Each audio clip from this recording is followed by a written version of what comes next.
The U.S. military calls drones unmanned aerial systems, which is the best way to conceive of them. These are capabilities that do not require a human being to be in it to control it, but they're controlled at a distance. So the United States military has something like 50,000 drones in its entire arsenal. It's important to understand that less than 5% of these are capable of dropping bombs. In fact, most drones simply do intelligence collection. The Bush administration made the legal claim that because of the attack of 9/11, al-Qaeda had created a state of conflict with the United States, and the United States was therefore lawful for self-defense purposes to take the fight to wherever al-Qaeda existed. And since then, what was once seen as an act of assassination became as a defensive targeted killing against specific combatants. The reason this has become so prolific and so accepted is the perception of terrorist threats. And al-Qaeda, according to senior intelligence officials, remains the most likely group that can pull off large-scale catastrophic attacks, including within the United States.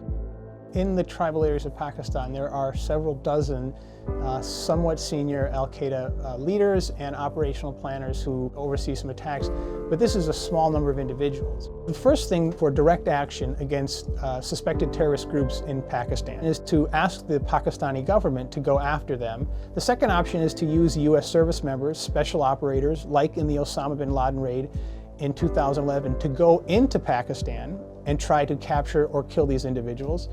The final issue is the use of drones. Drones have an inherent advantage over using manned aircraft or using special operation raids, which is they loiter over targets for a very long time. You build up a situational awareness of where these individuals live. They don't put service members and troops at risk. They tend to be more precise, and they're responsive. They're incredibly responsive. The problem is these are also somewhat perceived as a violation of sovereignty.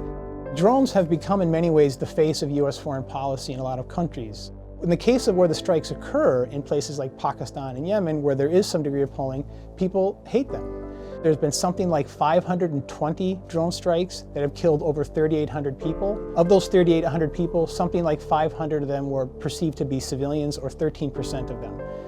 It's important to understand that this information is very difficult to really know, but according to people in the CIA and in the military, this is about accurate.